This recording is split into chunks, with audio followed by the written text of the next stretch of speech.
Pelicans postgame report. Flash report. Yo, what's up, everybody? Shout out to PPR, Big Q, DC for bringing me on as a contributor and being a part of this team. I appreciate you guys. I truly do, for just seeing the value of what I bring to the table. I am Lexxah Drew. And let me tell y'all, I love the game of basketball. I played it, coached it, officiated this game at a high school, college, and semi-professional level. So it truly is an honor to share my knowledge of this game. Let's get to it. And real quick, kudos to all the listeners. I appreciate y'all. Y'all stick with me, bear with me. This is my first time doing this type of stuff, so it's pretty new, but it's exciting, and I think it'll be fun. So here we go. So the topic I'm going to speak on is the new offensive roles. One thing that I want to point out is that I was not really a fan of the message about the new offense.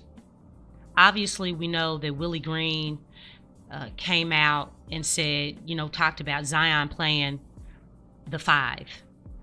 They're going to put the ball in B.I.'s hands and let him run point. I don't know. The way everything was phrased, that it came across is that basically this is going to be the B.I. show. Like, we're going to let him run things and just go through him. I think it was to suit and maximize, obviously his playmaking skills and passing skills and, things like that, which is cool. I wouldn't say that B.I. is an elite playmaker. Obviously, he does do it pretty solid. I don't knock that. But one thing that I thought about is that what do we learn about B.I. and FIBA? Regardless of what anybody thinks, okay? Regardless of what anybody thinks on how B.I. was used in FIBA or anything, we know that B.I. was hot garbage, as Deion Sanders would put it. He was. He didn't have any type of impact, any type of imprint, or impose his will on the game at all. But one thing I will say is that even though a lot of people were saying, B.I., he wasn't used correctly. Regardless of that, people, you can still be impactful. I mean, the rest of the team was impactful. And one thing that I got out of that is that B.I., he kind of struggles playing off ball. That is not a strong suit of his. He wasn't successful. And so coming into the season, obviously we saw what he did at the end of the season on last season with the Pelicans. And they're saying, hey, you know what? We're going to put that ball in your hands. We're going to allow you to play make. We're going to allow you to, to just take control of the offense and dictate what happens and do the pick and roll that way. Let me be clear. B.I. was playing some of the best basketball of his career at the end of the season last season. The dude's a baller. He's a hooper. Don't get it twisted. We know what B.I. can do. When he's locked in, he's loaded, he's in shape, and he's getting it. Let's not forget, people. Like, Zion is a juggernaut. Just the way that they put this whole thing, it didn't sit well with me. It was like, okay, well, why is there so much emphasis on B.I.? Even with James Borrego, I don't know if you all have noticed, but I haven't heard any type of communication between Borrego and Zion. I've heard that Borrego has talked to CJ, Borrego has talked to B.I., but you haven't heard that, like, verbatim from Willie Green or anybody. And we all know the traction and the gravity that Zion brings. Point Zion works. We saw that in the month of December when he helped lead the team to the number 1 seed before he got hurt. And I'm not saying that Zion can't play the 5, because it's not so much with Zion as far as having playing a position. He's a basketball player. The dude can play anywhere. He's a basketball player. He makes basketball plays. It doesn't matter what position you put Zion in. He's going to flourish. He can flourish off ball, on ball, whatever it is. Zion can do that. You know, and that's what makes him a superstar. That's what makes him a great player. And clearly, I think we learned that, you know, all these comparisons as far as BI being compared to Kevin Durant, I think the FIBA play kind of squashed that, because we have seen Kevin Durant play in different positions and on different teams, and KD still plays like KD. That's the difference between being that great player and not being that great player. Okay, and that's nothing against BI, because BI is a good player. So I hope I'm being clear on that. We want BI and Zion to work. We need them to work. We need them to be available. We need them to do their thing on that court. We need them to do that pick and roll.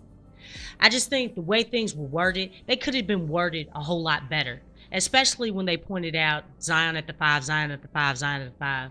It was like, come on, people. Zion is 6'6", 6'7", around the same height as Michael Jordan. Okay, Stan Van Gundy said that Zion's future is point Zion for longevity purposes. We'll definitely see what happens during preseason. Now, one thing that I wish there was more emphasis on the rebounding. How will we utilize Jonas? Jonas did his thing during FIBA. The same with Cody Zeller. How will we utilize him? I think those are things that we struggled with on last season and that we can definitely improve upon. And clearly, I think we were around, 13, 14, 15, somewhere in there, somewhere in the middle. Not too bad, but in order for the Pelicans to really make a jump, got to get rebounds. Rebounds means possessions. But I'm looking at front courts around the league, and they're stacked, long, and lengthy. You look at Memphis, they have Steven Adams and Triple J. The Lakers, AD, Christian Wood, Jackson Hayes, Rui Hachimura.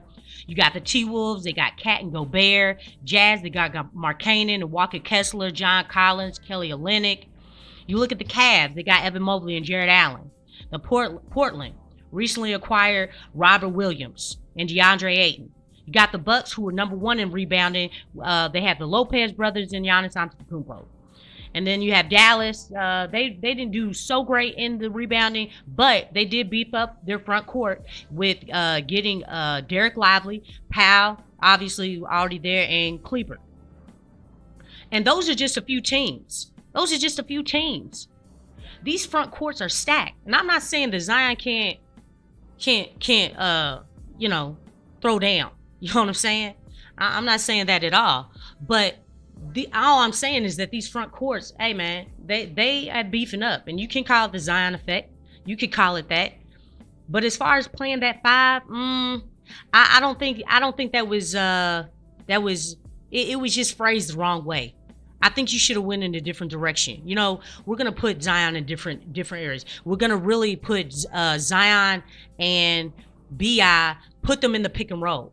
I think it should have been phrased that way instead of just be like, oh, we're going to put the ball in BI's hands. We're going to let him run things, do his thing, all that good stuff, and put Zion at the 5. Now, since then, I think they've elaborated a little bit on it, to, I guess, keep the scare factor down. Because we all know that when the ball's in Zion's hands, great things happen. And so that's all I'm saying. In closing, we're going to see in regular season. We're going to see. All this is going to come to light on how this is going to work out. I expect Zion to be unguardable on the court. All jokes aside. We going to keep this thing, positive as far as him being available this season, because it's a new season. And I do want to point out, in the first few seasons with Steph Curry and Joel Embiid, hey man, they missed their first 5 seasons.